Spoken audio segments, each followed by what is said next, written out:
You can die just in training to become a Marine, like dudes legitimately die in boot camp. That's reality. You can't live your life in fear of dying someplace. We cannot find people that will own up to their mistake. I serve for everybody's freedom.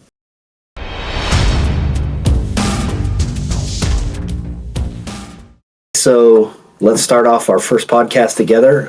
Kind of tell everybody your name and just a little bit of your background. My name's Rich, and I am a career law enforcement officer. I grew up with family in law enforcement, family in the military, a long family lineage of serving in the service. Left home when I was 18 after graduating high school, joined the United States Navy, and then got into law enforcement after my Navy career was over. I did about a little over 7 years active duty. So got into law enforcement in 1999, and then retired in 2019. So 20-year law enforcement career, and here I am today to talk with you about what we need to talk about. Absolutely. So of course I have to make you feel old because I graduated in 1999. So you're already. That is wrong. It is wrong. That's wrong. I'm a sailor. I apologize to everybody that I curse like a sailor, but that's fucking wrong. Yeah, it so is. Thank you very much for that reminder. No worries. I usually in my circles I'm always the old guy. So my wife is quite a few years younger. She's a combat veteran Marine as well, and so it's always like the. Yeah, I definitely appreciate your fellow service for both Absolutely. of you, and I have a special place in my heart for Marines, so and other services as well, as I have other family that are currently serving. But I have more hair than you, I'm older, so I may have you by age, but I have a little bit more hair left. So. You do. So you mentioned already that. So you grew up. Where did you actually grow up in the U.S.? So I grew up in Connecticut, of all places. Okay.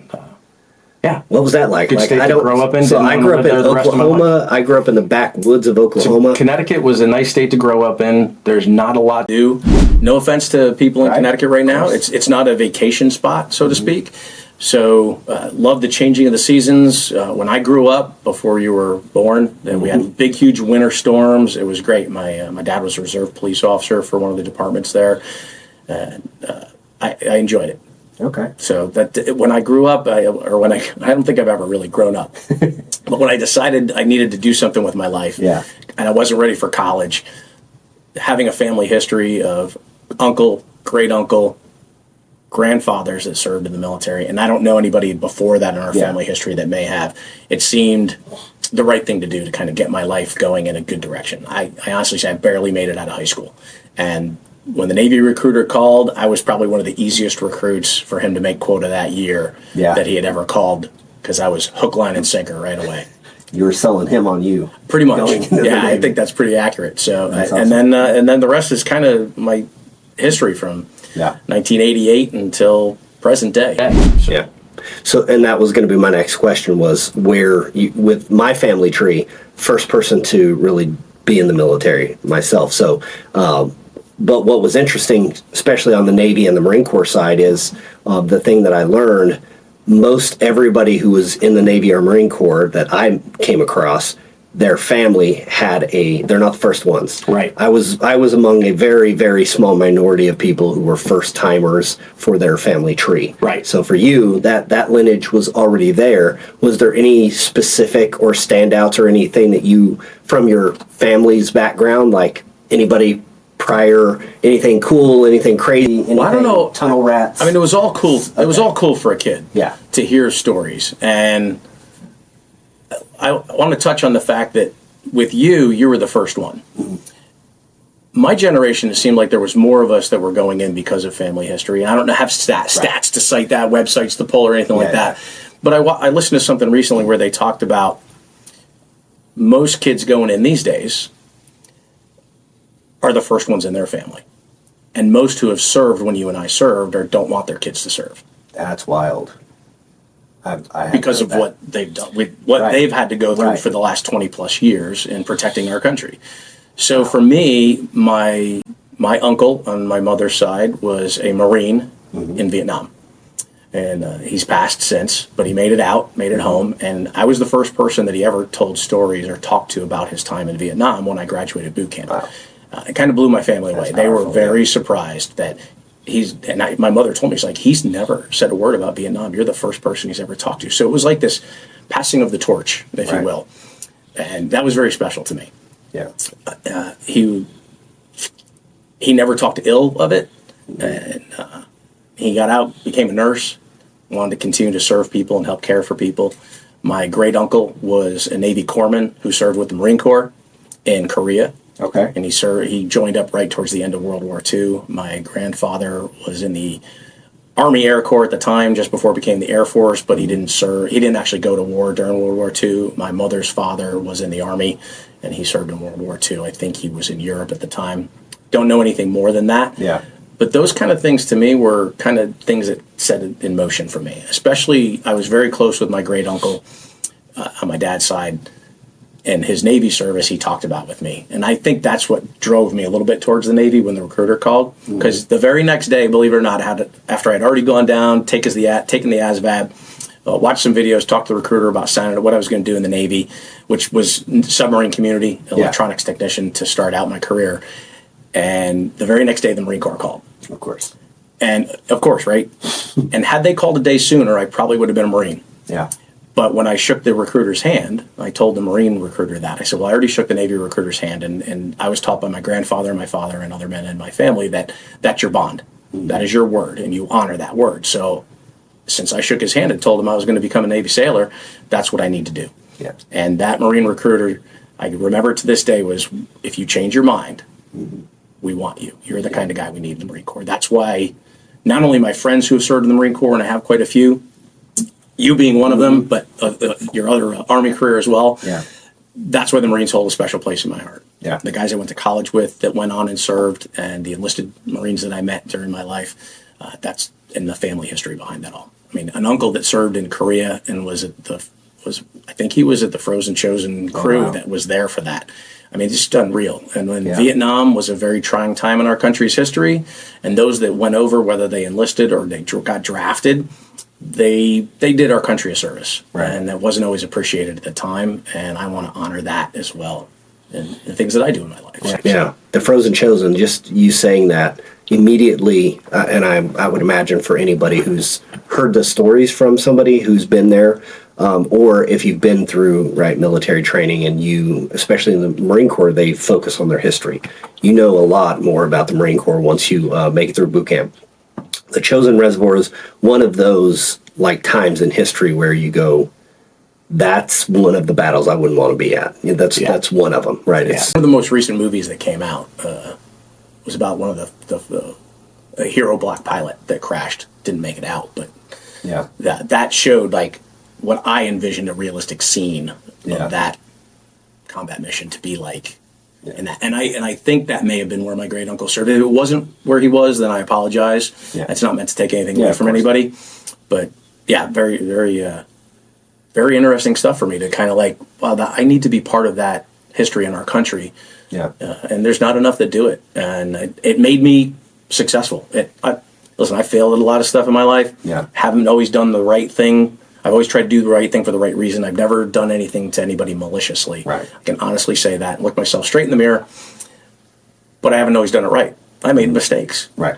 So I've learned from that, but the military helped me do that. The military helped me learn who I am, how to gauge myself in life and society, and help me decide what kind of American I want to be.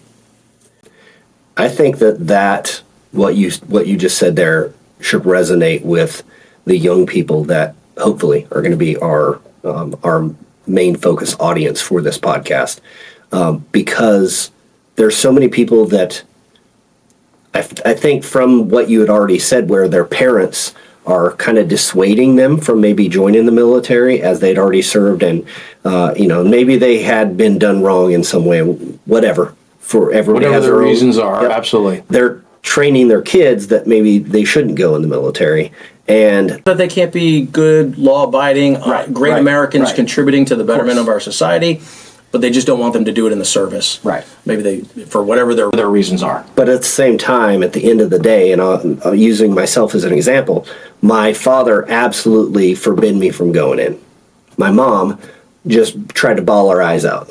She did. She bawled her eyes out because they didn't want their son to go to a place where he could end up dying. And when I said Marine Corps, she already knew, my dad already knows, you can die just in training to become a Marine. Like, dudes legitimately die in boot camp. That's reality. Right. And my wife literally almost died in boot camp.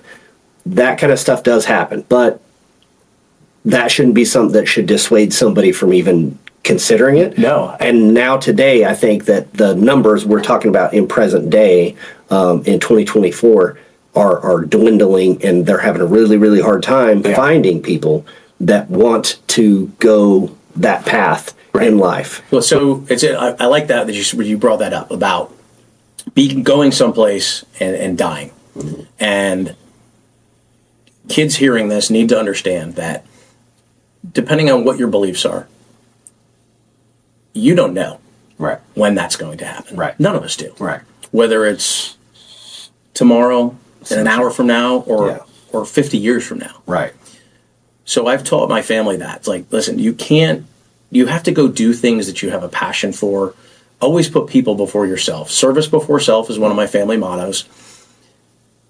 You will pay dividends in the long run. You may never return something equal from those people that you serve, and that's not what it's about. But you can't live your life in fear of dying someplace, especially serving in the military. Right.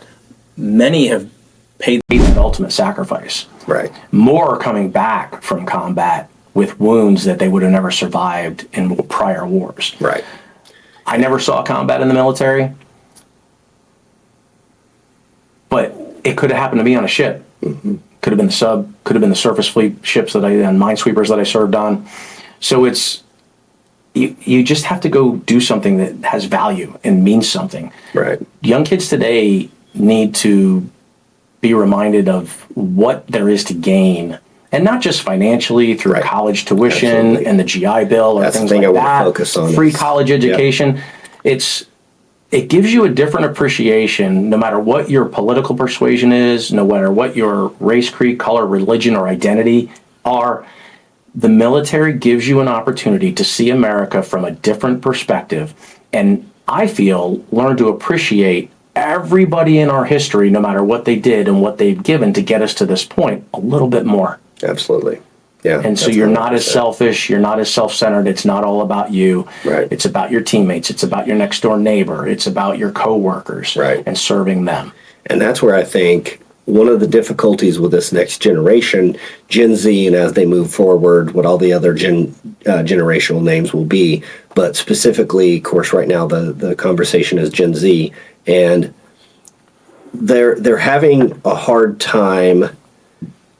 Like they're not hearing that what you just explained. They're not really hearing the other benefits to it, and or maybe they're not necessarily believing the ones that they are hearing. But that's the thing where we just continue as veterans have to keep sharing that because a lot of people unfortunately have been misled by other public figures, and there's a lot of politicians who say a whole lot of things in public and they do completely different things behind, specifically politicians, obviously. I think those are they're in the most limelight anyways for that to happen. But I think that they see veterans, especially the big podcasters, the big YouTubers, everybody who's at the pinnacle right now, they're looking at them, and of course, a lot of them are Tier 1 unit guys. They're guys who come from the highest level of special operations, and obviously from SEALs and from the SEAL Team 6. And again, that's the thing that I think your average Gen Z will know more so than they will what Ranger Battalion is or what Delta Force. They know more what a Navy SEAL is, and those people that they look up to, they're like, oh man, that's so cool. But I couldn't do that. Now, for me, and this is one of the first questions I definitely wanted to ask you when I have you on my podcast, is coming out of, because you're coming from a family history with that, my story is going to be different 100% because just your story of your uncle sharing with you stories that he hadn't previously shared. Yeah. What my uncle shared with me was, Seth, if you can sneak 5 of your dad's pain pills, I will give you $20 for each 5 pills you steal. So that, to me at that moment, is as embarrassing as it is to admit that. To me at that moment, I actually felt cool because all my other family, they're mostly all just most all of my family tree are drug addicts and alcoholics, unfortunately. And just, I guess because everybody thought of me as the goody-goody, that for some weird, twisted way made me feel like they trusted me, and that meant something. Right. But then, again, my morals that had been kind of drilled into me, having been raised in a church, and I've learned a whole lot about that as I've moved on and grown, but having a religious background and a moral background to rely on, once something like that happens to me and I'm just looking around like everybody's dying in DUI, in drunk driving accidents, literally like 2 miles from my house, there's a tree. It's got a little cross on it. That's where 2 of my mom's cousins plowed into it at like 80 miles an hour, both drunk. So growing up with that kind of a background and a history, of course, for me, it's easy to go, yeah, I didn't think I would make it. And I never considered going to the military because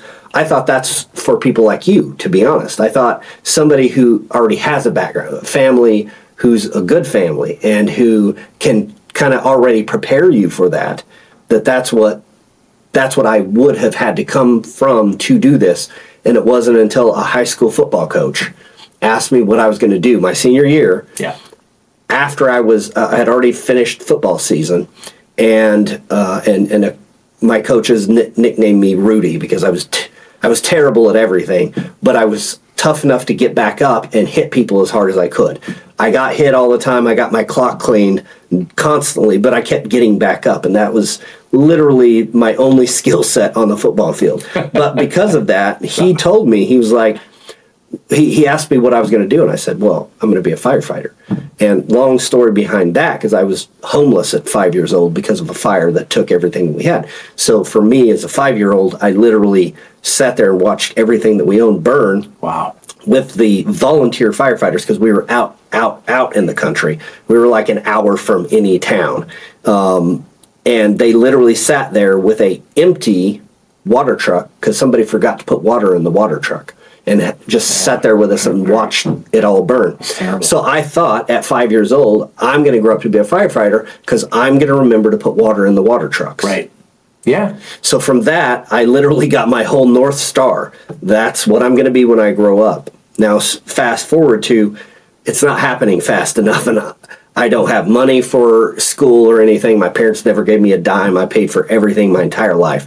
And I'm just working construction full time during the day and trying to go to school at night. And I'm trying to get my paramedic. I'm trying to do all those things to get closer to being a firefighter.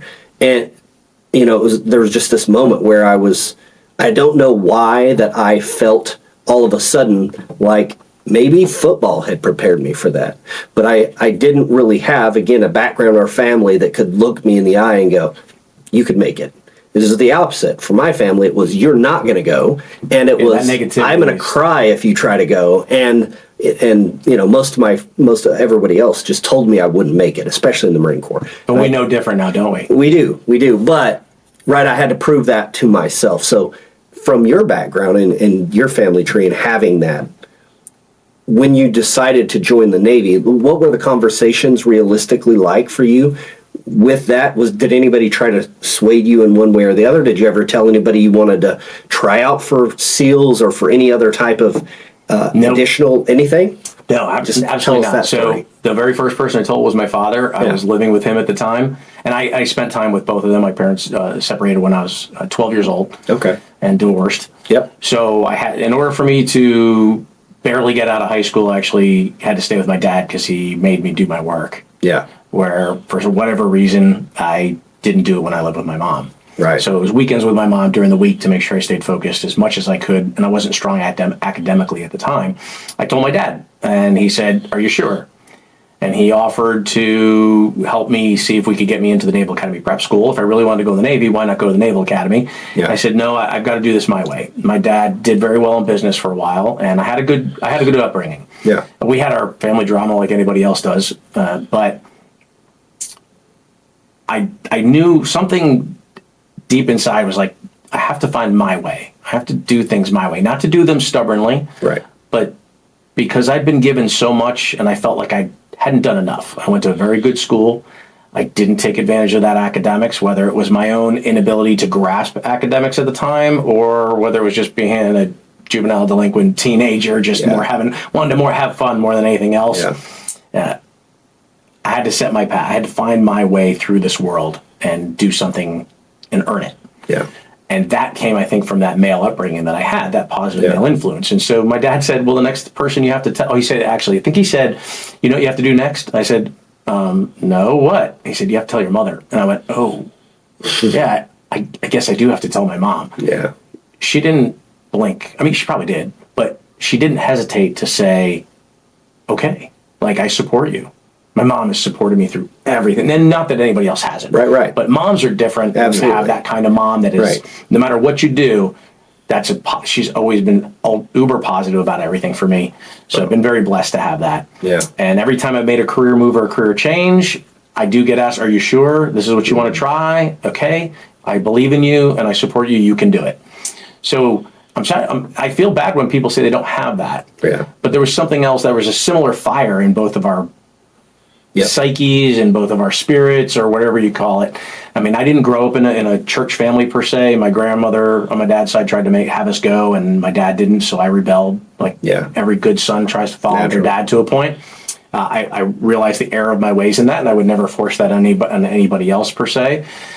And we did expect our kids to go, but if they didn't like it, okay. But at some point, you'll be an adult too, and you can make your own path. Right. So that really helped me, though, having that positive influence. What I would say to kids today is, even if your parents aren't supportive, I got given a lot. Kids today maybe be given a lot, or they're expecting a lot based on what they're being told by certain entities in this in this world and in our country specifically. Yeah. That doesn't, when you get out to the workforce, doesn't work that way. Right. Middle school, high school, college, you're being fed lies. And that's not conspiracy theorist. That's It's different. You get into a job and you have somebody that you have to report to every day at a specific time and has certain tasks and job things they want you to accomplish.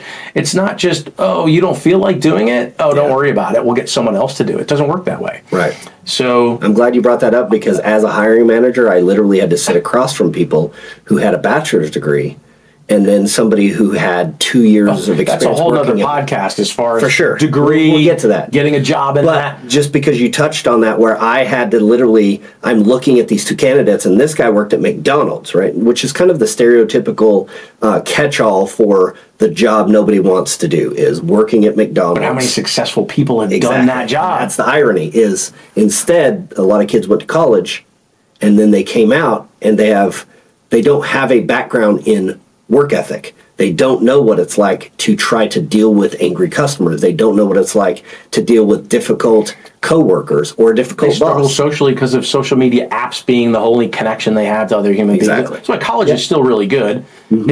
It's a great way to experience people and have to have conversations with people to a point. But it's not the end all be all. I mean, we could talk for hours on trade schools, going straight into a trade occupation without going to schooling and having someone mentor you, or getting the right college degree for the right price kind of stuff. I want kids to understand that the military is an option, and if the military is not your option, there are other options that you have, but you can't rely on anybody to give you anything truly for free. Even the government's not going to give you anything for free. And I still love my government.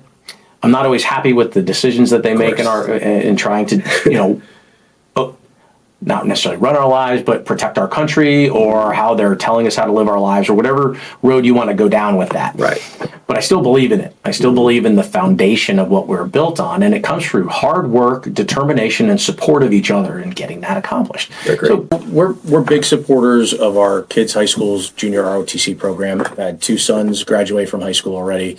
I have a 3rd son who's in 8th grade, and they are able to participate in the high school junior ROTC program, JROTC. Yep. The 2 oldest went into military service, whether it was my doing or the unit's doing, or whatever's happening in the world's doing to them and their moral values and where they see themselves helping out in the country. One's serving in the Air Force and one's serving in the Army right now. Awesome. I'm very proud of them both. Even if our 3rd son, or even if none of them ever went in the military, we'd be supportive and proud of them no matter what.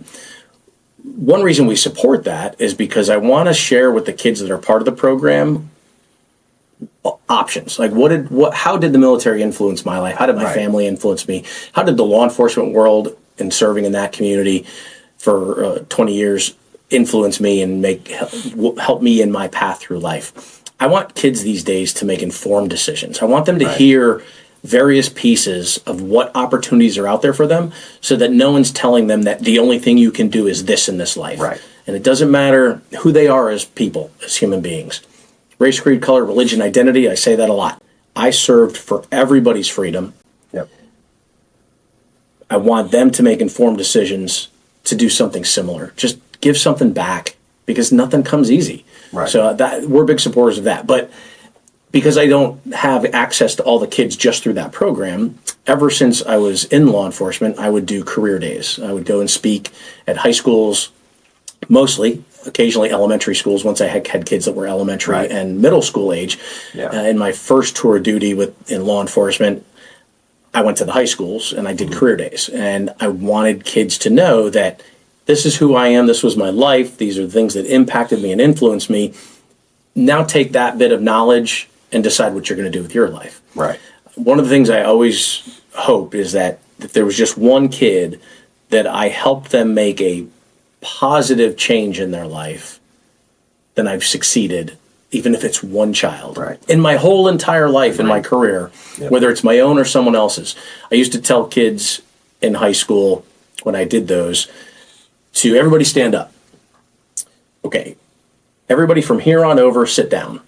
Statistically, all the kids still standing up, and I'm not saying that you are, but statistically, this is the number of kids that are typically doing drugs in a classroom these days. And you'd see their eyes they'd giggle, they'd laugh, they'd point at each other. But the kids that were doing drugs, they got scared and they got nervous, whether they were sitting down or standing up. But you could see that resonated with them. Yeah. And I would tell them it's never too late to change trajectory. It's never too late to change your path. If I could just get one kid to go from making the mistake of going into that life and letting a chemical substance like that control your every move or make decisions for you, whether it's alcohol or illicit narcotics, from abilities to do other jobs. Yeah. And go, you know what? I don't want to do that anymore. Yeah. You'd say no to when the kid, your friend wants to pass you a joint or snort cocaine or whatever. You say no. I actually don't want to do that anymore. I want to go this way based on what Mr. Worms told me. Yeah. It's a win. Right. It's a win. There's value in everything that I did just for that one kid's life. Obviously, that resonates with me, with my background, my family's background, right? So it's pretty, I'm sure you can already have surmised that most people in my family weren't big fans of me once I went in the military and specifically the law enforcement side. That uncle who offered me money to steal my dad's pain pills, which he had broken his back, that's why I had pain pills, he absolutely did not want to be around me ever. He didn't want to see me. He didn't want me to see him. He spent his entire life in and out of prison, in and out of jail for pain pills. That's all he wanted to do. Yeah. Just be on pain pills. That's all he wants. And that's what he did till the day he died. He literally just died on pain pills. And so with my background, my family's background rather, and I could have easily went down that road. Obviously, it would have been the easy thing. And I don't know. Could have happened to any of us. Could have happened to any of us. And it's almost certainly happened to most people that were in my position. And so although I'm a very, very strange person and I never tried drugs in my entire life, I think a big part of that was I looked around at all the people who spent all of their time on drugs, laying on a couch. I remember my aunt would lay, and again, I love this woman to death, great human being, but she was addicted to pills, and so she would take pills, and then she would just be on the couch for days. Now, she'd be up, not sleeping for days, and then she'd be on the couch for days. Right. And that cycle and seeing that was an example to me. Nobody had to teach me. No special guests came in and talked to my class or anything. For me, it was really just looking around at the people that I saw, what they were actually doing, not what they said, but what they were doing, and then going, I don't want that for my life. Right. I don't know what I want to do. I just know that is not what I want to do. So going that route, it was just easy for me to not ever try. But today, that's it could have statistically. Could it not have easily influenced you the other way, that was actually the easiest route to take, and that's the most. I could have well, started if I making want them money to accept selling me, pills. because we all want acceptance from our family. Yeah. Yeah.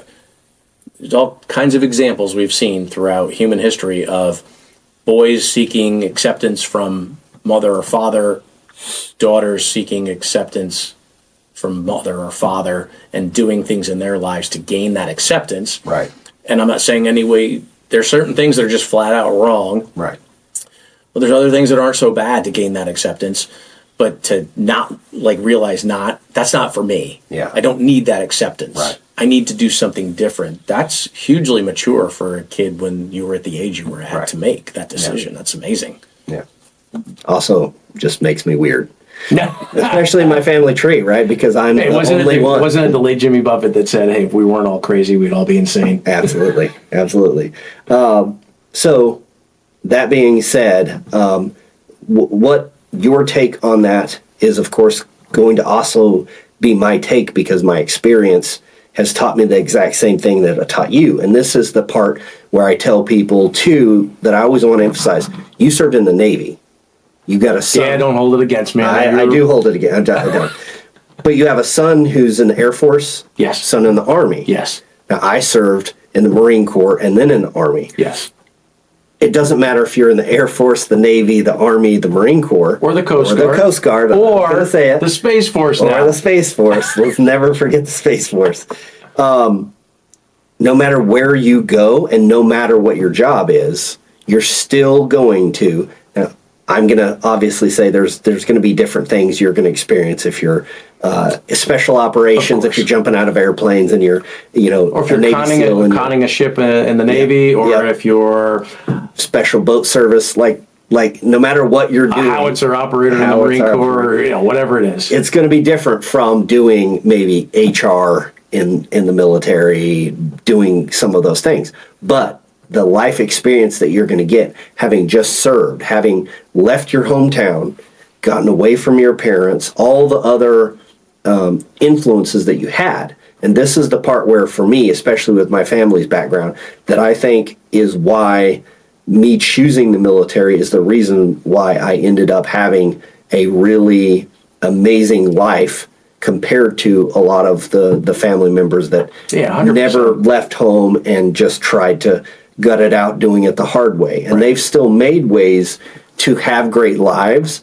but they're also doing a lot of manual work. I've got one cousin, he's basically my brother, who has been on oil rigs for over 10 years. I think like 11 or 12 years. Yeah. But he's a roughneck. Yeah, that's hard work. That's hard work. He's almost died many times. And but he's who I look to as my big brother. And his younger brother, who also would be a big brother to me too, they were both like 3 or 4 years older than me growing up. He works for BNSF Railroads, but he also had worked in the oil fields. He also did a lot of different manual labor things. And again, that's kind of the path I was already going. I was working manual labor in construction because that's what everybody did. That's what I could automatically do and make a little bit more money than working at McDonald's, which is I always thought was, hey, look at me, I'm not at McDonald's. I'm making $11 an hour instead of. But again, not a bad place to start. Right. Not a bad place to start. But that for me was the big victory. Right? Yeah, that's not what I want to do. So it was interesting. So I can resonate in that. So there was certain occupations I decided at a young age, I don't want to do that. And I got into college right out of high school. Mm-hmm. I took an entrance exam.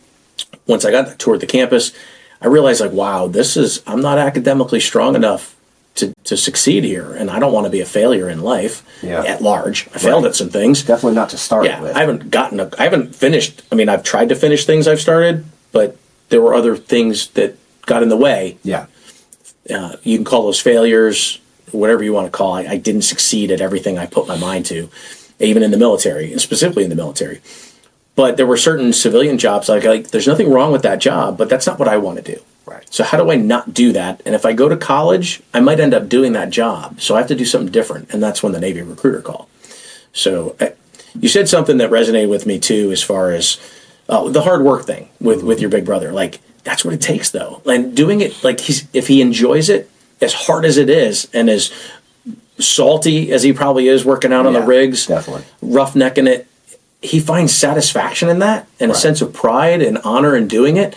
That's what people need to do. We need to get back to that, where people do that. Work and find that passion. And find that way you'll feel valued. People will feel valued. Like, people want to be around people who are positive. I always tell kids, like, listen, the other thing you need to know is no one has ever been successful. At least I've never heard anybody. I've never heard any stories of anybody being successful in life by being negative. Right. Agreed. Show me 100%. Show me the school teacher who's the best school teacher of the year. Show me a politician. Show me a service member. Show me an admiral, a general, a senior enlisted, an E7, an E8, an E9 that got there by being negative. Show me a multimillionaire or billionaire who was negative their entire life about their existence and is as successful as we have as people are in this country and in the world at large. I'm waiting. So if somebody listening can point that out to me, to send me that person's contact information, I want to interview them. I want them to come on your podcast, maybe someday a podcast that I would do, and tell me how they may have been successful being negative. So do something that you can be positive with. Right. You always win. And be 100%. Surrounded by people who are supportive. And anybody that's not supportive, leave them in the passing lane. Just let them go. It's not helping you. Maybe your course will somehow resonate with them and they'll change their course. But I think that's something that, again, because of all the people I was raised around and growing up in the country specifically, like nobody that I knew had plans necessarily of people that I was raised, my family like that, around the plan to go to college. Now, once I ended up, my dad moved to another town, a larger town. We ended up going to a different school, and that opened my eyes, because at that school, everybody planned on going to college and then doing something. The one person that I've always stayed in touch with, as a matter of fact, I'm going to go visit him and his family, and same thing, he's been a brother to me my whole life. He wanted to be the governor of the state of Oklahoma. And that was his goal in high school. It's like, I'm going to be the governor. It's like, okay, well, that's the kind of guy. At first, I didn't know about this dude. He had long hair. He was pretty. Don't hold that against me, Dusty. But he was pretty. And he literally was doing like modeling stuff. And so I was like, man, that's not me. Like, I come from dirt, and we don't have any money, and we don't do things. We do everything with spit in our hands and some red clay. Like, I'm not pretty. I'm not going to be pretty. Like, I don't know that I want to attach my bandwagon to this guy. But then what happened is we went out to run track. He had moved to my school. I already didn't have friends because the school was pretty snobby, and everybody who was there had money, some sort of money. They're all middle class. That was for me, who had nothing and no money. A very large step up. And so he came to the new school, and I'm still kind of new, but I've been there for a year. He moves in, and I'm like, I don't know about this guy. He's got long hair. He's kind of pretty. But we went out to track, and what separated us, we separated ourselves from everybody else because we wouldn't just go to track practice. After practice ended, we would run together, like anywhere from 5 to 10 miles just on our own, just running. And so we ended up, that's what bonded us together, was running long distance. Now, he was going to be a 1 miler and I was going to be a 2 miler. So we weren't going to be in competition, but we were going to be helping each other. More so he helping me, to be honest. I didn't really do much to help him, but I was there, right? And nobody else was. So he was always running by himself. I was always running by myself. And then now finally we found somebody to run together. But that ended up, like, I'm now 43 years old. I just now have a son. He has 4 kids. They're up in Wyoming. I always say Wyoming. I messed that up. They're up in Montana, where they have been for several years now, and he actually owns like 5 auto body shops up there. Wow. So he's very successful, has multi-million-dollar businesses now, and it's very cool though, because like you say, if you surround yourself with positive people, that was just a person I didn't know about, but we bonded over something that we were both going somewhere. And when I heard he wanted to be the governor, I was like, okay, he's probably not going to be the governor. But at the same time, But I was like, right, I was like, but he's probably going to do something better than the person who's going to work at Wendy's, who's going to ultimately one day work at Arby's. Like, they're going to move their way up to work at another fast food place. That was the type of people that I was around. That person might become the governor. We just don't know. Right. We don't know. Yeah, let's be clear. We're not really we're not trying to disparage people that work in those professions that start out there. Right. They're great jobs. 100%. And I'm going to get some of them can transition into a career and a successful one. Sure. Yeah. But that's right. You're right. Yeah. So I like that we're so like-minded with each other. Military, law enforcement. Yeah. I think that's why we probably get along so well. For sure. Is we've walked the same shoes quite a bit. Yeah. We've both seen a lot of things in our lives. I want to circle back to the part that you said about the job in the military. Yeah. So what do you see plastered up all over the advertising? You see Marine Force Recon. You see Army Rangers. You see SEAL Team commercials. Yeah. All that stuff. Air Force PJs. I just went to the Spartan race. Right. It was Air Force Special Operations was there. All over it. Yep. So it's interesting because I think the statistic, and I heard it listening to someone else's cast, was for every tier 1 operator, there's about 10 or so support elements behind them, helping them do the job that they've been called to do. Right. So guess what? There's a whole lot of great jobs in the military that give you something tangible in your life to sink your teeth into that can give you value and are appreciated. You don't have to be a tier 1 operator. Right. You don't have to be a tier 2 or a tier 3 operator. Right. If the heavy equipment doesn't stay running that delivers troops on target unless someone knows how to fix the engine and change the tires. Right. So we can't do those jobs without people that are willing to do those jobs. Right. The airplane can't stay in the air unless certain people make sure that that plane can get off the ground. And when it comes back, they maintenance that. Yep. Right? 100%. The parachutes don't open up unless the parachute riggers train properly. Yeah. Somebody had to want to be a rigger. Someone had to be a rigger, and it's a great job. Right. So agreed. Yeah, that's important. I think I think the younger generation needs to understand that too. Yes. All these all these high speed elements are amazing. Yep. And I think we were both fortunate enough to get to work with some of them, and I'm still in awe every day of the work that they've done. Oh yeah. Same here. But I'm just as much in awe of those that aren't doing that are supporting that never get the recognition. Right. Right. And that's something that I definitely want to bring. I want to bring people on who have done just exactly that. And we definitely will, where somebody who directly supported a special operations unit, or just the support elements that people don't even think of, and here still, again, because I think as people follow our podcast, you're going to hear the life story of somebody who went into the SEALs or went into the Rangers or MARSOC or Force Recon, and you're going to hear the same types of lessons learned by somebody who was just a support element.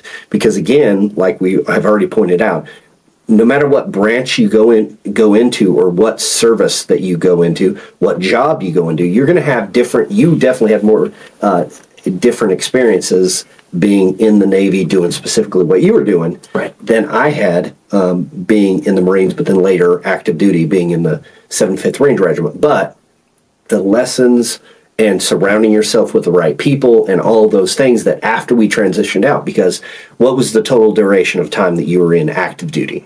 So I have a total of just over 7 years active duty. Right.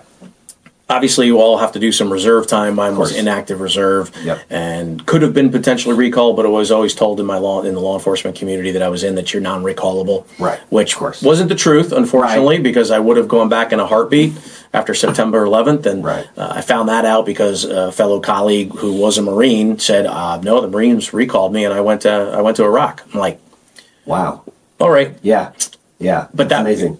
At the same time, I have to believe like that wasn't my lot in life. That wasn't what I was supposed to happen in my life. Just like I was never a SEAL. Just wasn't in my, it wasn't what I was supposed to do with my life. Now, I'll be honest, I tried, I got there, but I didn't make it through. And I realized at one point that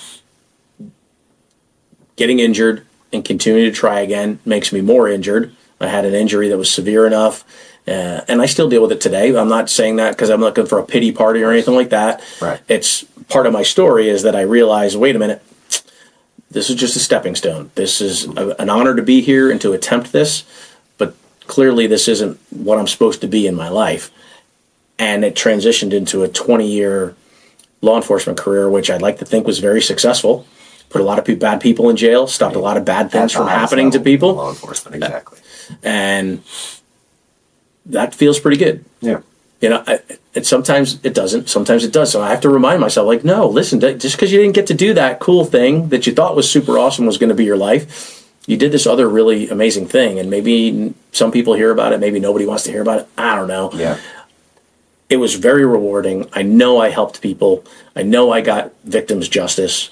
And I know we stopped a lot of bad things from happening doing some of the casework that we did. So had I not done that one thing that didn't work out, I would have never seen this over here and been able to experience that. And listen, anybody that does that job that tells you their career was flawless is either lying or they're just a unicorn. Yeah. Because mine wasn't. Yeah. I pissed some people off. I upset some people. I said things that were taken out of context. I said things that I didn't think that were not malicious, but just it was heard differently. Yeah. Because I was learning that just because I say it a certain way and I get it and you and I laugh about it, maybe this person over here hears it different and they didn't receive it the same way. So you have to be careful about how you talk. Right. It's not about not offending people wokeness-wise. It's about just being cognizant that things that you say may not be heard as the way you intended. Right. Now, can you apologize for that? Can you say, hey, listen, I said this the other day in a group setting, and some people heard it differently than I intended it, and I apologize for that.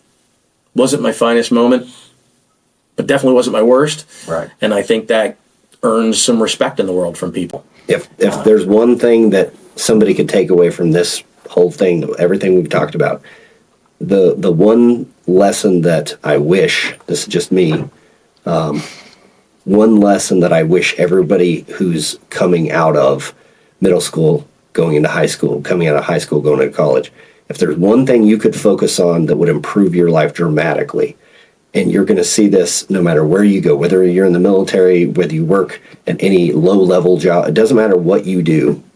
If you're going to see a lot of people that are never going to take responsibility for what they've done and are absolutely never going to say, I'm sorry, or it was my fault. If you have and it blows my mind because I can still remember as a kid completely short-circuiting when I hear somebody saying that an adult can't bring themselves to say, that was my call, my bad, that was my fault, because I grew up we grew up in the country, stuff was your fault. Man, and everybody knows it's your fault. Own it. You aired up the tire. You are overinflated it. You are You accountable for your responsibility. Exactly. You are responsible for your actions. You are accountable for your actions. And sometimes in leadership positions, and I've been in a few, you're accountable for other people's errors. Yeah. And that's okay. That's the next level. If you don't like that, yeah, don't sit in that chair. Right. Find a different chair to sit in because you're going to be held accountable. You should be responsible.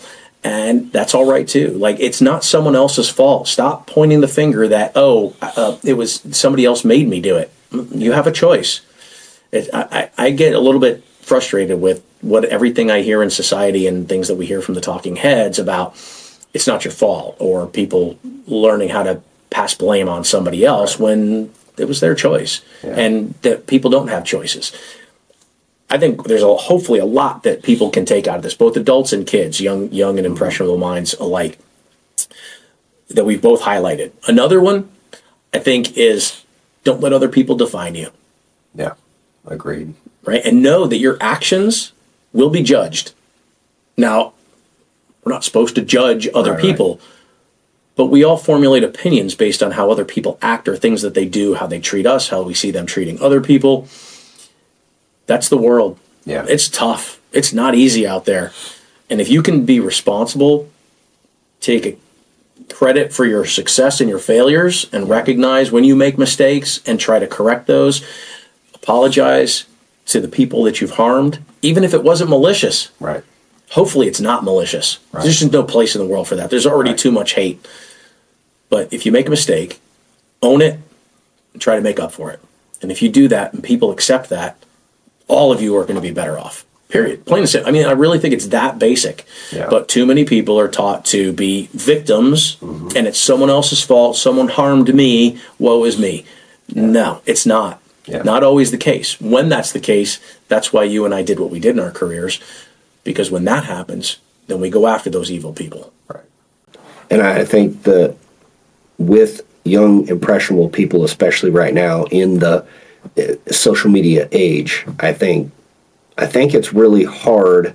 I think it's really hard for them to truly understand how foundational that is. Because I can tell you now, having put 16, almost 17 years into marriage, if there's one thing that I've learned, it is this is a two-way street. And if one of the two isn't willing to admit that they've done something wrong or is going to blame the other, that is going to be so toxic so fast. And obviously you're also choosing, right, that spouse and who that's going to be that you want to go through life with and through all these ups and down times. One of the things that will make you more attractive to the opposite sex and will carry you through your entire life and will absolutely submarine you, no pun intended on there, is people, but they don't recognize that. When I was a kid, I didn't recognize that not being able to take accountability, because as a child, I didn't know really how important that was, and I didn't even recognize that's what was happening. This person just never takes responsibility. This person is lying and saying it wasn't their fault. To me, that was just like a crappy thing somebody's doing, but I didn't understand, and It wasn't until years later, as now a team leader, right, in the Ranger Regiment, I'm in a position in the Marine Corps as a Lance Corporal that I'm over PFCs and privates that are new, that I'm seeing somebody doing something that I identify what they're doing, and I have to tell them verbally what it is that you're doing wrong to correct that. Sure. And of course, it's not their fault. When I'm telling you them, it's literally your fault. It is your fault. And I'm telling you that you need to be able to take fault for what you just did. Yeah. And a great example of this is there's a kid, I'll tell this quick story. So this happened right before I got to the unit. There's a guy, his name's Diesel. I hope, Diesel, you're listening to this. So Diesel, I forget this guy's real name. They're in Canada, they're doing training. And they haven't done training in that cold weather before, especially. And we're stationed in Oklahoma in the reserves at the time. So they go up to Canada. Everything's frozen immediately. They don't know how to get things going. And they're trying to get just a fire going. They've got a little bit of a fire going, but it's starting to go out. And they're like, hey, we've got to finally put this fire out. We need to grab the water off of the back of the truck and throw the Humvee and throw that on this fire. We've got to put this out. We'll start one up, when we get to the next spot we're moving to. Well, he goes over and grabs the water jug and takes the cap off, and just about the time that he's about to throw the water on the fire, someone tackles him, because that was not the water. It was gas. It was the diesel. He literally had taken the diesel can and he was about to throw diesel all over the fire. Wow. That was about to cost somebody their life. That's a good story. At that moment, if he didn't take responsibility, there was no other option, right? Yeah. And that's one of the things where in the military, there's literally life and death decisions that are being made. Water to throw on a fire doesn't seem like a life and death decision, but right there, somebody saw that was Diesel. Didn't have time to tell him no. Right. He literally had to tackle time to say guy. Stop. Yeah, and literally that person tackling him could have just saved somebody from being permanently disfigured or killed. Oh yeah, absolutely. Or himself. Or himself. Yeah. So you just get a nickname. Yeah. Now you're known as Diesel, and years later on a podcast, somebody's going to call you Diesel. Call you Diesel. Call your name. How'd you get your nickname? Right. So I don't know where. I mean, we could talk for days on what's causing these things in society for people not to be taught about responsibility and accountability and to feel, we're all victims of something, someone else's fault. I was fortunate enough that my mother taught me an early lesson on taking responsibility for your actions. So my dad had one of those massive old school D-cell bag lights that police officers used to carry when he went on reserve duty. And I was playing with it and I broke it. I don't remember how old I was. My mother would probably remember. 5, 6, 8 years old. She said, when your father comes home, you're going to apologize. And of course, I don't know, boys are still afraid of their fathers as I was when I was a kid, but all my friends, we respected our fathers so much, like didn't want to mess up, like we were fearful. Yeah. He never struck me or hit me or anything like that. Right. Very respectful. But I was deadly afraid of telling him this, and she made me tell him. She's like, you are going to tell him, and it will be okay. Mm-hmm. He's not going to be angry at you. And I was like, yes, he is. Oh, my goodness. Mm-hmm. It's his flashlight, his police flashlight. She promised me he wasn't going to be angry. And I think in the back of her mind, she was like, man, that man better not get angry. Because I don't think she really knew how he was going to react either. Right. So if Mom and Dad, if you're listening to this, I hope you're enjoying this piece of it. I told him. I sucked up every amount of courage I could for a little 5 to 8 year old kid. And I told my dad, and he didn't get angry. And he said something to the effect of, this according to my mom, because I honestly don't remember the whole story, other than, thank you for telling me. Wow. If you just own it, and you're respectful about it, and you own up to a mistake, good people will understand and forgive you and leave it in the past, because it's too much baggage to carry into the future with you. Yeah. So maybe somebody gets something from that too. I think there's a lot. We're unpacking a lot here today. I know. So it's good stuff. And there's going to be so many, because just we're going to have saying another that opportunity makes me think of other examples of that in my life. Same thing. I broke what we thought my sister and I broke a trailer that my dad had, and we were running from one end to the other, and it would tip. It was just on a set of axles. It was really just like a truck like a seesaw. bed. It was a truck bed that they had just literally put a tongue on the end of it, and so the gate went down, and the piece like kind of unhooked. Well, my mom thought we broke it. Like, it's broken. We can't fix this. Like, oh crap. Like, when your dad comes home, you're going to tell him what you did. You go get a switch. I dreaded it. Yeah, and we did. And we got switched at growing up, and or the belt. And I was like, I think that's where I learned. That was just one of the many times where I learned, I'm going to tell you what actually happened, and my punishment is going to be much less than it would be had I lied. My 100%. sister, on the other end, would always, sounds bad. So my sister would often, unfortunately, make always the decision. Nothing's always. Nothing is always, and there's never, nothing is ever always. My sister, I learned from her, who would get in trouble for doing things I typically didn't try to get in trouble. She oftentimes tried to get in trouble or do things that would get her in trouble. And then older or younger? Younger, 2 years younger. Oh. And then whenever she would not admit what she had done, the punishment would be more severe. Yeah. And of course, my parents instilled that with us, and we actually, read the Bible daily, and we talked about things, laws of morality and things like that. Was literally verbally said. Like, if you tell the truth, and you'll see examples all through the Bible of this, where somebody tells the truth and they still get punished, but the punishment isn't as bad as for those who lie. Right. And it doesn't even come from the Bible or the Quran or other religious articles. But that's how it was instilled in me. Normal human moral values gleaned from just the right upbringing in the right society. Right. And again, whether it's an opposite sex, same sex, or other, how about just being good to each other? Yeah. And how about treating people with decency and respect? And how about teaching young, impressionable minds that, hey, listen, life's not perfect. You're never going to be perfect. I think it was Vince Lombardi that said, we will never be perfect, but if we seek perfection, we'll find excellence along the way. And I paraphrase that. It's a true, that is 100% true. Yeah. Just try.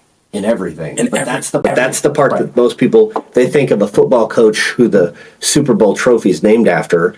They're thinking of this like at Chick-fil-A where you just started, where you were literally just sweeping the floor right now, or you're doing, my very first job was washing dishes at a little mom and dad pop diner, and literally I would try to come out to bust tables because that was fun for me. That was better than doing the dishes in the back where it was scorching hot. But I applied those lessons that I learned, and all the things that I've been through in life, whether it was in the Marines, or the Ranger Regiment, deployments, all that, law enforcement later, in the oil fields, private contractor in Iraq. You will learn the exact same lesson whether you're there. It doesn't matter what part of the country you're on, doesn't matter your sex, it doesn't matter anything. You're still going to learn the exact same lessons over and over.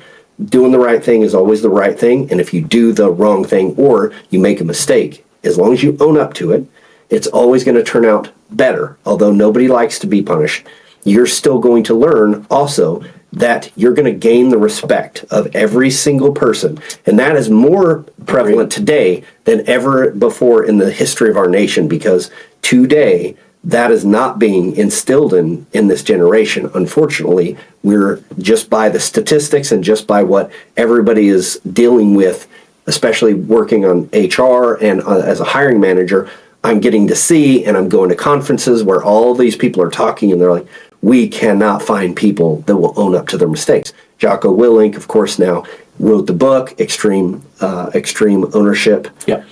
Those books have resonated with so many, especially young men, but really have resonated with all kinds of people. The fact that he's a Navy SEAL, I think, obviously draws a lot of that in, right? Definitely doesn't hurt. Doesn't hurt, right? But that very simple lesson is something that I'm going to instill in my child from his very childhood. He is going to learn that if you admit to what you did wrong, it will not be as bad, and that there's going to be a amount of respect that I'm going to there's going to be that respect. It almost comes naturally when you do that, right? When you do that with people, or when people take those actions appropriately, that respect almost comes easily. And it comes naturally. It does. You do have to earn respect. It doesn't, no one's going to respect you just because you tell them you should respect me. Why? Right. Why? Because the color of your title, the color of your hair, the color of your eyes, you have a beard, you don't have a beard, skin, tattoos, none of that stuff. Like the clothes you're wearing. No, it just doesn't work that way, man. Yeah. I'm bald. Respect me. No, that doesn't work either. You look good though.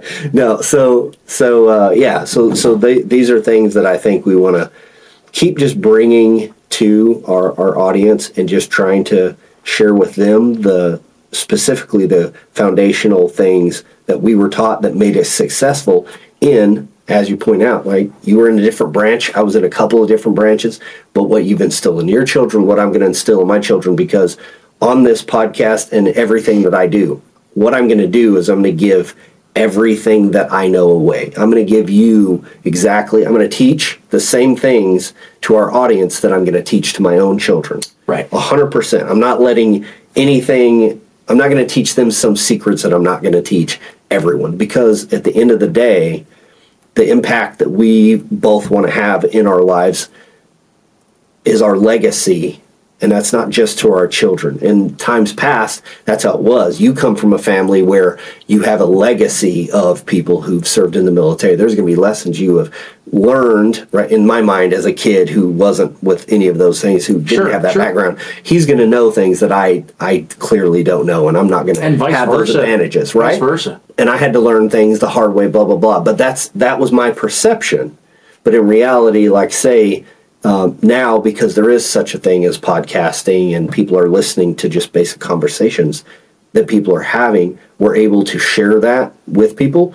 And if you're young and you're able to share this with kids that are in middle school, in high school, which are most at risk for things such as, again, active shooters in schools and those issues, but also all the difficulties that I remember growing up, all the difficulties I had came in the middle school years, and the formula where I was trying to formulate who I'm going to be, how I'm going to separate myself, because everybody wants to be different in a good way. Everybody wants to be special. They still want to be accepted. They still want to be with the group, but they also want to stand out in some way. They still want to be accepted for something specific, or everybody wants to feel like they are special in some certain way. I think that's where our podcast and what we're sharing with, especially that audience, that, share these rules and these lessons and things that we have learned, that we're going to continue to just push all that positive information out. We're going to share with people our mistakes, as you kind of already have alluded to. We'll get more deep into terrible choices that we've made and lessons that we've learned from making mistakes, but we've owned up to them, and times that we didn't own up to them. Like, I'm going to share with people times where I didn't own up, and kind of how that actually, right? It's easy to just say, well, it's going to be easier on you if you just admit, right? But what does that really look like? I'll tell you stories. We're going too long already, but we're in law enforcement where I've told the truth and I got in trouble for telling the truth. And nobody wants to hear that in police land, that police officers who tell the truth get in trouble for telling the truth. Exactly. But it actually happens. Sure. And there's officers who didn't want to be around me because I told the truth. And that meant that if they did something that wasn't right, I am more likely going to tell the truth of what I actually saw. And not as though I'm a narc, but almost, basically. Almost like, I don't want to. Instead of doing that, just do the right thing. Yeah, always. Now, we both know Make mistakes. different level of different roles within the law enforcement community and different jobs. Sometimes it's split second decisions, and it's very hard to second guess somebody put in that position that has to do that. But at the same time, there's certain things that officers do that flat out just don't do that. Like, just don't do it. Right. And then you don't have to worry about whether someone else might tell the truth, because you don't put yourself in a position to lie. Exactly. Yeah. We're not talking about those fraction of a second, life, death. Do I get to go home at the end of the day to my family or my friends? So I had to do this. Yeah. And then there's rules, there's laws that deal with that. It's those other things that sometimes officers and agents get caught up in, that you had a choice. Right. So either do that and own it and be ready and then be honest, or go do a different job. Right. Don't tarnish the rest of us. But so I did a study one time on my own, and I won't pretend, I don't want to try to recall the numbers because it was a long time ago. Just was messing around, ran some numbers, compared some things. It's such a small fraction of the law enforcement community. I'm gonna guess real quick before I think maybe we're gonna close up here. Anywhere between 800 to 950,000 sworn officers in the United States at any given time. 22,000 law enforcement agencies, maybe, or somewhere around there. 20,000, could be less than that. I don't recall that. The number of wrongful death, like bad shoots, right? Deadly force was not authorized situations is like 0.0001%. Yeah. And the number of officers who have been convicted in a court of law of unauthorized use of deadly force, I think from 2000 to 2015, out of the 4 to 6 cases that actually went to trial, 1. Yeah. So they're not bad. Right. But there's just those few that make it harder for the rest of us trying to do the right thing and help protect people. So, well, again, whole nother conversation. But I think I will, just because you mentioned that, definitely we are going to, share our life experience. And I've lived through history, so I've been able to... We all are, by the way. We all are living through history. I've been able to live through the history you were hearing about on the news at that moment, on CNN, on MSNBC, on Fox, on all of the major international news. And I've been able to personally witness the twisting of the truth by every single... 100%. This is the part that kids need to hear, that adults need to hear, that everybody needs to hear. It wasn't Fox News told the truth and CNN was lying. It's not MSNBC was twisting it, but Fox... Couldn't agree with you 100% more. ABC, CB, every single entity that is reporting the news when these things were happening, not a single one of them were telling the truth. The 100% truth. Not the 100% truth. I'm a big proponent of the Constitution, and the Constitution in its entirety, including the part about the free press. Right. The press has to be free. Right. Free from financial influence, free to report just the facts, ma'am, so to speak. Right. Because I've worked cases that made it to mainstream media, and when I looked at it, went, well, they got that wrong. They got that wrong. Right. And I don't think they were not telling the truth. They just got the facts wrong. Right. Or they left things out. Yes. So I've seen it all, like inaccurate, not malicious, clearly omitted something to skew the story in a certain direction. Exactly. And I've worked those cases, and it really does everybody a disservice. It does the American people a disservice. It does the sworn officers and the professional support employees who help us do our jobs a disservice. It's very sad. Very sad. Very sad state of affairs when it comes to that. So Yeah. I agree with you 100%. We'll definitely share examples of that, but the main thing is, is just that when you're living through, you put yourself into a position to where you're able to live through those times, and because you were literally there on the ground when that happens. The amazing thing is we're gonna share things that you're gonna hear have been told that it happened in a different way.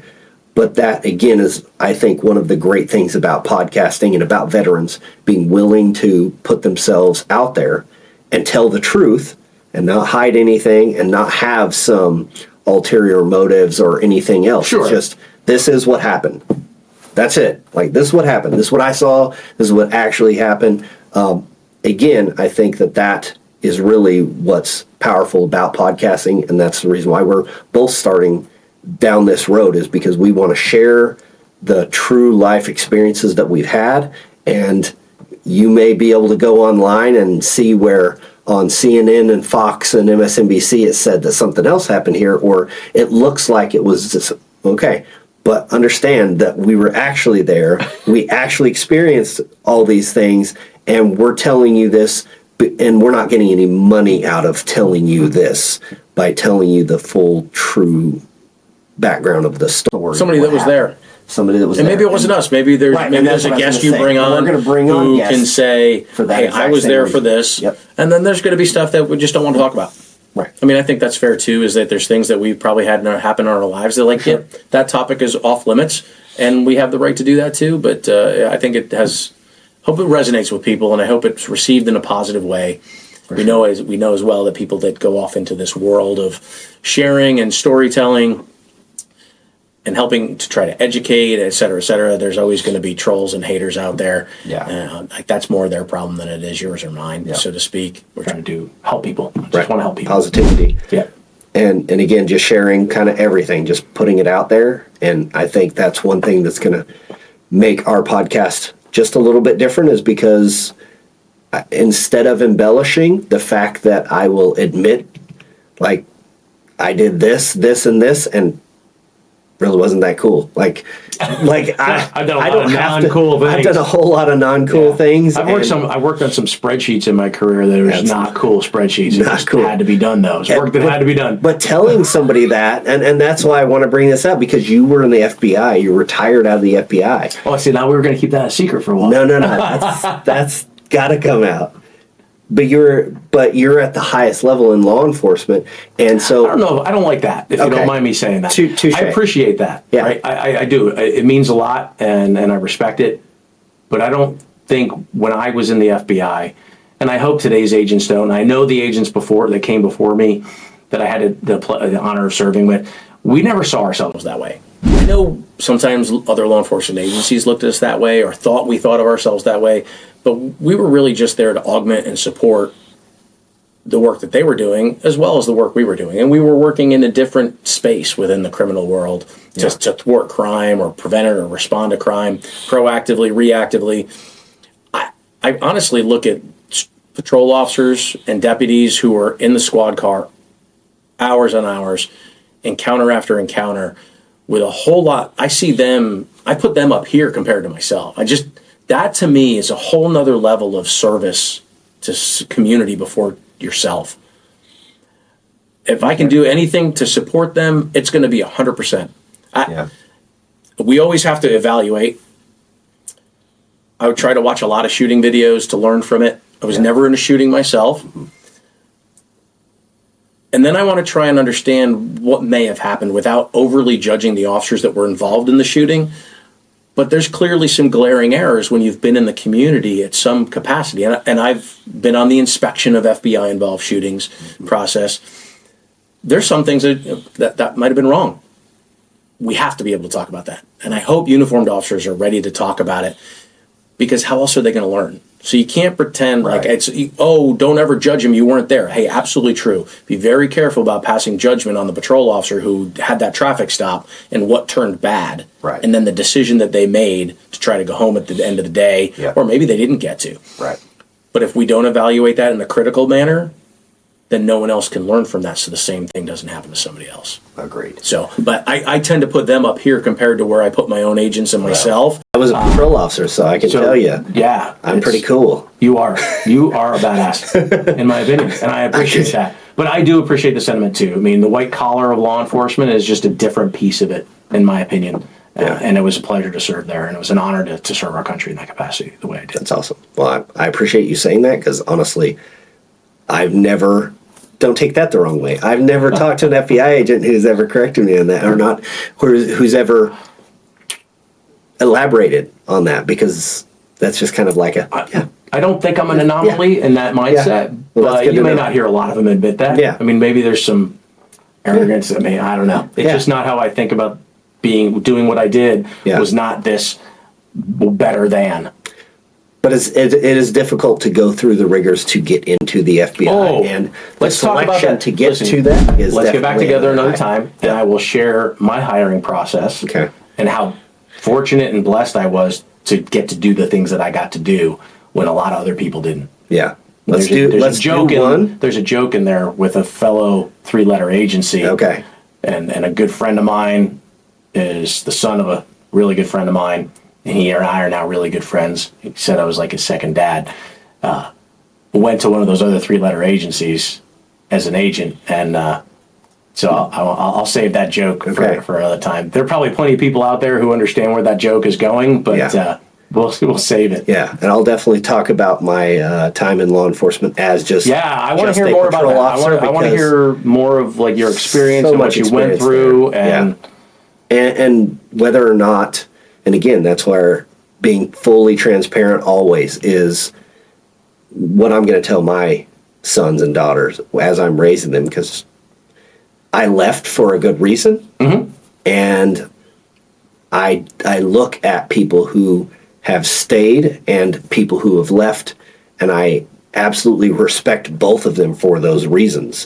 Whatever your reason for staying, for those guys that I've served with and are still there to this day, I have a ton of respect for them, and it's hard to just, hey man, I respect you. It's hard to be in the. It's hard to just say that to somebody just out of the blue. But 100%. I think sending somebody a link to a podcast where I'm like, hey, you guys that are still there, I have a ton of respect for you, because 100%.